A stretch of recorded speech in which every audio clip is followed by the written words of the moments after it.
बुद्धिमान मंत्री। एक बार की बात है, एक रियासत के मंत्री ने राजा को अपनी बेटी के विवाह समारोह में निमंत्रित किया।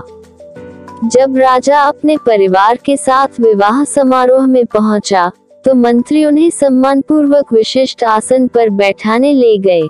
तो मंत्री यह देखकर बहुत लज्जित हुआ कि एक सफाईकर्मी वहां बैठा हुआ था। उसने सफाईकर्मी को सभी के सामने वहां से उठा फेंका और उसे बहुत डांटा। सफाईकर्मी ने बहुत अपमानित महसूस किया और बदला लेने की योजना बनाने लगा।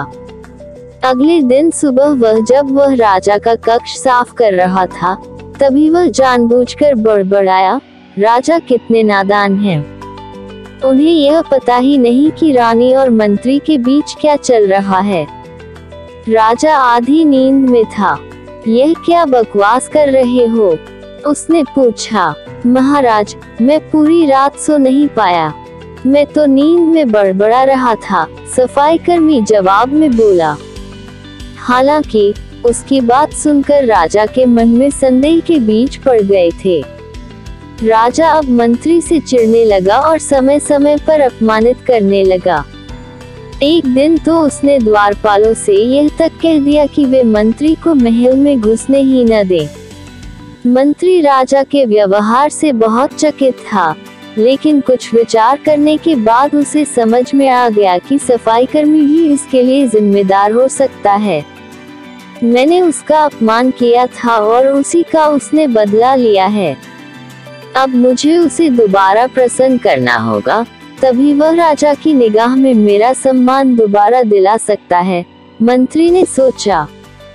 एक दिन उसने सफाईकर्मी को अपने घर भोजन पर आने का निमंत्रण दिया और कहा, मेरे दोस्त, मुझे क्षमा कर दो। मैंने तुम्हारा अपमान किया था, मुझे गलती का एहसास हो गया है। इन सुंदर कपड़ों को उपहार के रूप में ग्रहण करो। चलो मेरे साथ भोजन करो। सफाईकर्मी प्रसन्न हो गया। वह सोचने लगा, मंत्री तो अच्छा आदमी है, मैंने ही उस दिन गलती कर दी थी।